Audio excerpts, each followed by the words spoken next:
Hello friends, welcome to my channel study with Kishan. आज हम लोग पढ़ने वाले हैं डिवीजन ऑफ इंटीजर्स और इसका properties of division of integers पढ़ेंगे। उसके बाद इसका हम एक्सरसाइज 1C है वो भी आज ही कंप्लीट करेंगे।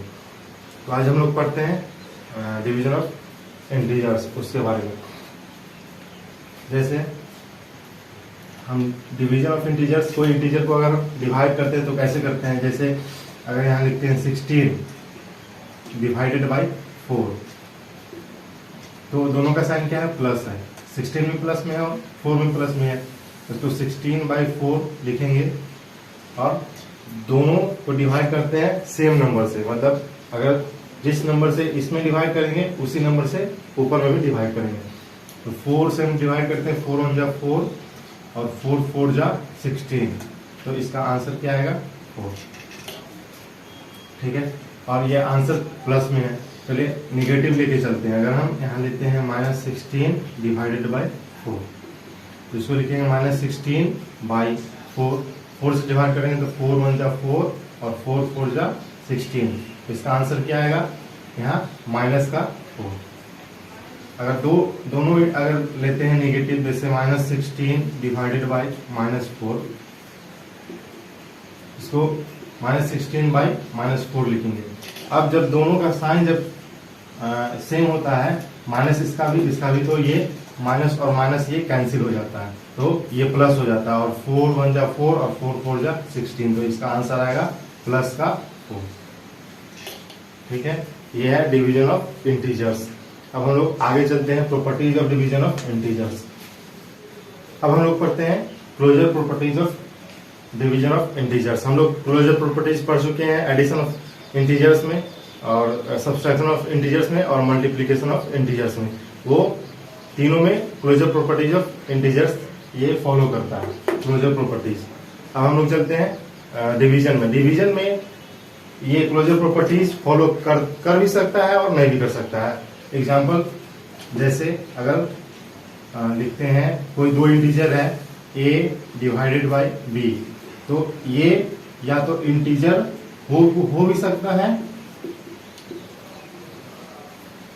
इंटीजर हो भी सकता है या नॉट इंटीजर भी हो सकता है।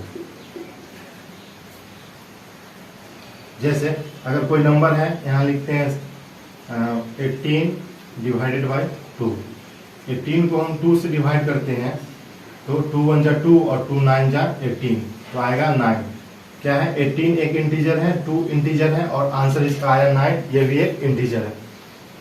तो ये तो इंटीजर हो गया। अब नॉट इंटीजर कब हो सकता है, जब यहाँ लिखते हैं 16 डिवाइडेड बाई 5, तो 16 को 5 से डिवाइड करेंगे तो इसको क्या होगा, ये पूरा डिवाइड नहीं होगा, तो इसको पॉइंट में डिवाइड होगा, और पॉइंट वाला नंबर इंटीजर नहीं होता है। या तो इसको हम ऐसे ही छोड़ देंगे, नहीं तो करेंगे तो पॉइंट में डिवाइड होगा। तो ये क्या है, 16/5, ये क्या है, फ्रैक्शन है जो इंटीजर नहीं है। Properties of division of integer में क्लोजर लॉ फॉलो कर भी सकता है या नहीं भी कर सकता है। अब हम लोग चलते हैं आगे। आगे कोई अगर इंटीजर है, अगर ये इंटीजर में जैसे कोई मान लेते हैं 0 एक नंबर है, 0 एक नंबर है, इसमें अगर कोई भी इंटीजर से डिवाइड करते हैं तो हमेशा 0 आंसर आता है। जैसे 0 में अगर हम डिवाइड करते हैं 4 से, यहाँ लिखेंगे 0/4, तो 4 से डिवाइड करेंगे तो 4 0 जा 0 हो जाएगा, इसलिए इसका आंसर हमेशा 0 आएगा। करते हैं एक और एग्जांपल, -16 है। -16 में अगर हम 0 में अगर हम -16 से डिवाइड करते हैं,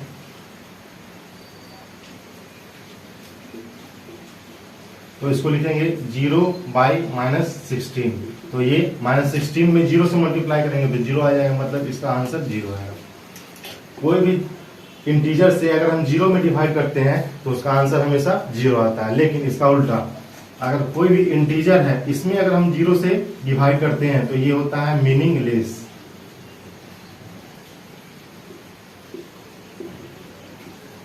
ये होता है मीनिंगलेस, मतलब इसका कोई मीनिंग नहीं होता है।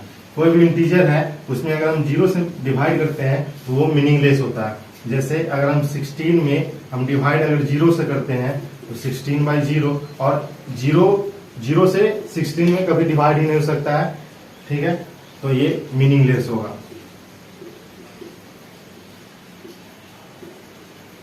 इसका कुछ मीनिंग नहीं होगा। जैसे एक और एग्जांपल ले लेते हैं, -4 डिवाइडेड बाय 0। -4 में अगर हम 0 से डिवाइड करते हैं तो ये भी क्या होगा, मीनिंगलेस, इसका कोई मीनिंग नहीं होगा। अब हम लोग समझ गए कि 0 में कोई भी डिजिट से अगर डिवाइड करते हैं तो 0 होता है, लेकिन अगर कोई डिजिट में 0 से डिवाइड करते हैं तो वो मीनिंगलेस होता है। अब हम लोग चलते हैं associative law of division of integers. Associative law हम लोग पढ़ चुके हैं, एडिशन में पढ़ चुके हैं, सब्सट्रैक्शन और मल्टीप्लिकेशन में पढ़ चुके हैं। तो एसोसिएटिव लॉ एडिशन फॉलो करता था, सब्सट्रैक्शन में नहीं करता था और मल्टीप्लिकेशन में करता था। डिवीजन में भी ये फॉलो नहीं करता है। इससे पहले हम लोग पढ़ चुके हैं, 5 या 6 क्लास अभी तक हो चुका है इंटीजर्स का, वो बेसिक था और चैप्टर 1A खत्म हो चुका है, 1B भी खत्म हो चुका है। आप लोग अगर नहीं देखे हैं तो हम उसका लिंक डिस्क्रिप्शन में डाल देंगे, आप लोग देखिएगा। वो बेसिक रूल है, वो देखना आप लोग के लिए इंपॉर्टेंट है। तो अब हम लोग चलते हैं एसोसिएटिव लॉ में। एसोसिएटिव लॉ क्या है, एडिशन में और मल्टीप्लिकेशन में फॉलो करता था कि 3 इंटीजर है, उसको हम पहले 2 को जोड़े, बाद में तीसरे को जोड़े, या पहले लास्ट 2 को जोड़े और फर्स्ट को बाद में जोड़े, तो दोनों का आंसर क्या होता था, इक्वल आता था। और मल्टीप्लिकेशन में क्या था कि पहले 2 को मल्टीप्लाई करे, बाद में तीसरे को मल्टीप्लाई करे, या पहले हम क्या करें, लास्ट 2 को मल्टीप्लाई करें और बाद में फर्स्ट को मल्टीप्लाई करें, तब पर भी वो फॉलो करता था। यहाँ पर डिवीजन में हम 3 नंबर है A, B और C, हम A divided by B divided by C, अगर आप पहले इन दोनों को डिवाइड करें बाद में इसको डिवाइड करें तो ये नॉट इक्वल होगा A divided by B divided by C। ये दोनों को हम पहले इन दोनों को डिवाइड करें, बाद में इसको डिवाइड करें, तो ये क्या होता है, ये फॉलो नहीं करता है। एसोसिएटिव लॉ डिवीजन में फॉलो नहीं करता है। एग्जांपल से हम लोग समझते हैं। अगर लेते हैं यहाँ पर 16 डिवाइडेड बाय 4 डिवाइडेड बाय 2, और यहाँ इसको पहले कंप्लीट करते हैं तो क्या होगा, 16 में हम डिवाइड करेंगे 4 से तो कितना आएगा, 4 आएगा। इसको लिखेंगे 16 बाई 4, चाहे 16 में या हम लोग करते हैं 16 बाई 4 डिवाइडेड बाई 2, तो 4 1 जा 4, 4 4 जा 16, मतलब 4 आएगा और डिवाइडेड बाई 2, फिर 4 से 2 में डिवाइड करेंगे तो आंसर आएगा 2। अब हम लोग एसोसिएटिव लॉ देख चुके हैं, हम अब ये इसका कॉन्सेप्ट अब खत्म होता है। अब हम लोग चलते हैं अब एक्सरसाइज में, एक्सरसाइज 1C अब हम लोग चलते हैं।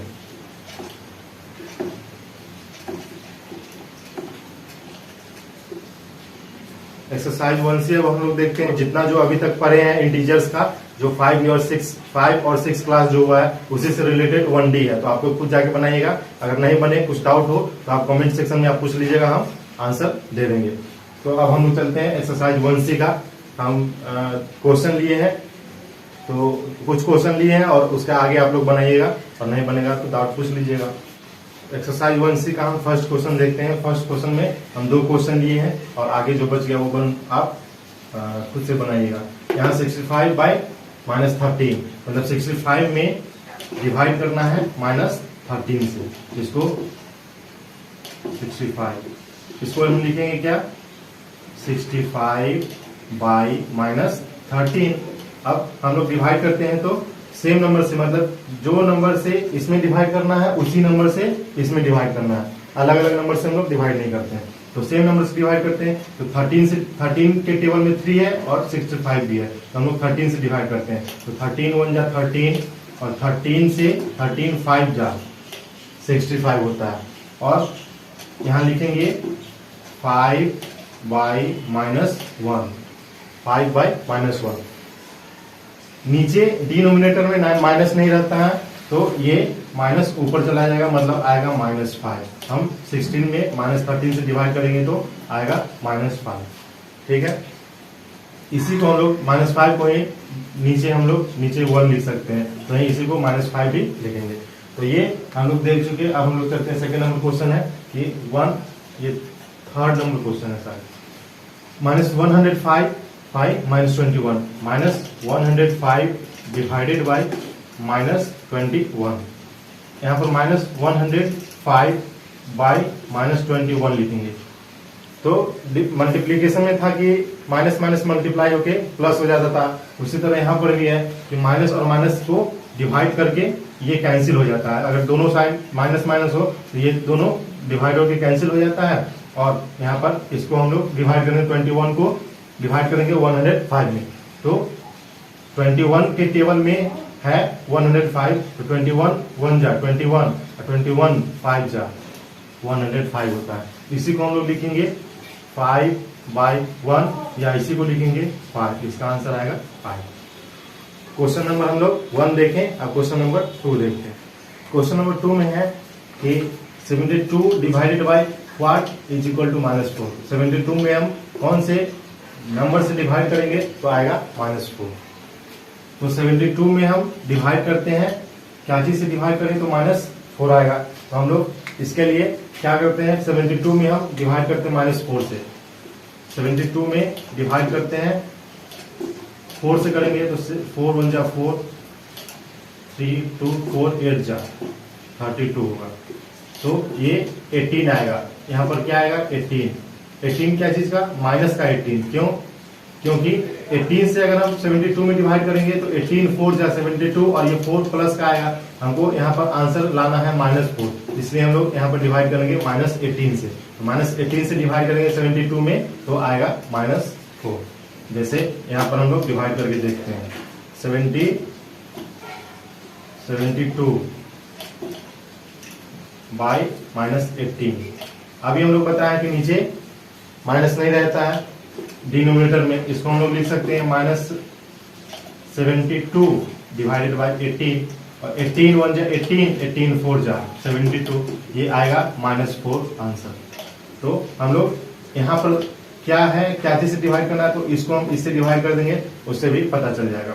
या अगर आपको टेबल याद है तो 18 से हम 72 में डिवाइड करेंगे तो डायरेक्ट यहाँ पर -18 लिख सकते थे।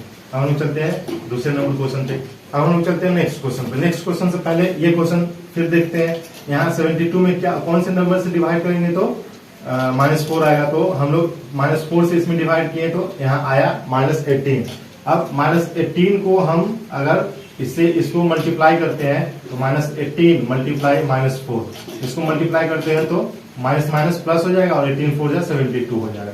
मतलब इसको इससे मल्टीप्लाई करते हैं तो ये यहाँ पर जो 72 है ये आता है। उसी तरह हमको यहाँ पे क्या आएगा वो देखना है, तो हम लोग इससे इसको क्या करेंगे मल्टीप्लाई करेंगे तो यहाँ पर जो है वो आएगा।